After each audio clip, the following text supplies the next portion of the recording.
Bonjour à tous. Vous vous êtes sans doute posé déjà la question de savoir pour quelle raison il y avait 4 évangiles, 4 histoires de la vie de Jésus.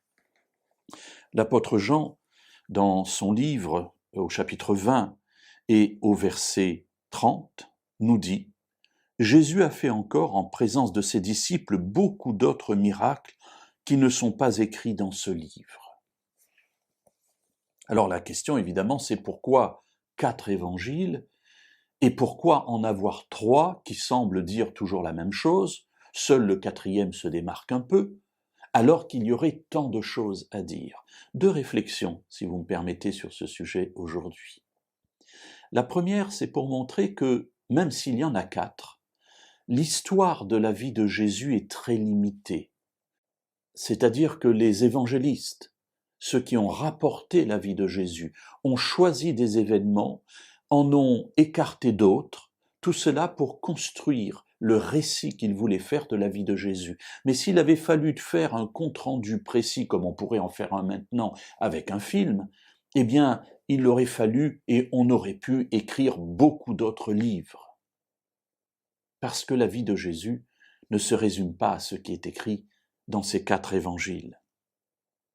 Mais alors, pourquoi en avoir 4? Pourquoi ne pas en avoir qu'un? Eh bien, tout simplement parce que le personnage de Jésus est extraordinaire. C'est Dieu venant sur la terre pour vivre parmi nous et, par sa vie, par son enseignement, placer devant nous un chemin sur lequel il nous invite à marcher.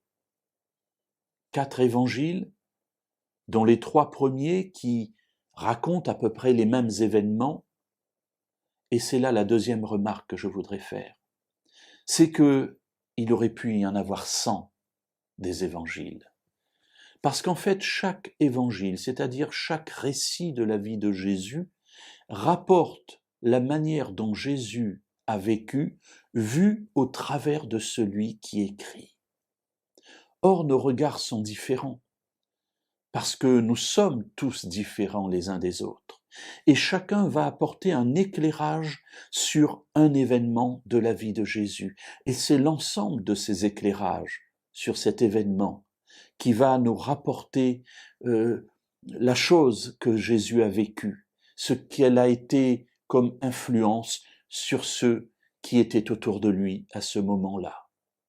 Alors ces regards sont importants parce que ce sont des regards d'êtres humains, comme vous, comme moi, qui ont vu ce que nous n'avons pas vu, qui ont écouté ce que nous n'avons pu entendre, et qui, à plusieurs, tentent de nous rapporter, de nous raconter tout cela, afin que nous aussi, nous puissions, grâce à leur récit, comprendre qui était Jésus.